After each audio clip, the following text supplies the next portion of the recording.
at pasasalamat mula sa isang magulang ng batang nagtapos sa araw na ito. Atin pong palakpakan, Ginoong Patrick G. Martinez.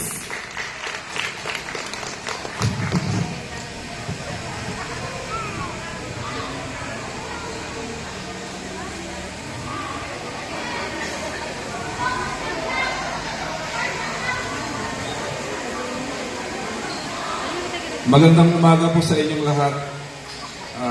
Sa mga butihing guro, sa ating masipag na punong guro, Ma'am Scarlett Parapagal, sa ating guest speaker, Sir Juancho T. Castillo, sa ating mga special guests, Mr. and Mrs. Ben and Pat Pineda, sa ating barangay captain, Pulito Trinidad, at sa lahat ng bumubuo ng Barangay Council, sa mga magulang, at higit sa lahat sa mga nagsipagtapos.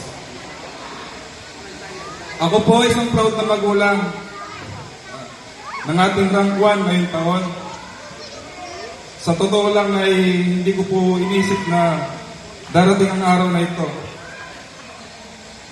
Ang makikita ko ang aking anak na tumatayo sa harapan ng entablado at kinikilala ang kanyang pagsusumikap. Una sa lahat, nais ko pong pasalamatan ang lahat na naging bahagi ng kanyang paglalakbay. Unang-una sa mga guro, kayo po ang tunay na bayani sa likod ng bawat tagumpay ng mga estudyante.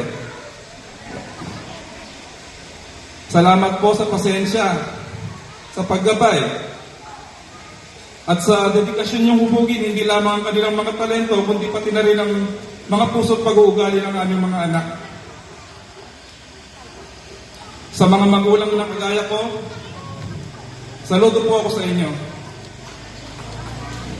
Alam natin lahat na sa bawat assignment, exam, project, ay hindi lamang laban ng ating mga anak, kundi pati na rin ang buong pamilya. At sa mga estudyante, lalong-lalo na sa inyong mga nagsipagtapos, nais ko lamang sabihin sa inyo na ang pag-aaral ay hindi isang paligsahan. Hindi ito paramihan ng medalya. Hindi pa unahan sa honor. Huwag niyong hayaan sirain ng kompetisyon ng inyong pagkakaibigan. Ang mga medalya ay kumukupas.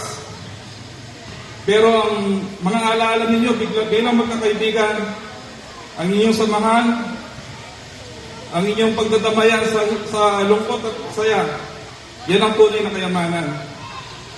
At sa aking anak, Jean, at sa lahat ng naririto ngayon, sana ipagpatuloy niyo ang pagiging mabubuting tao.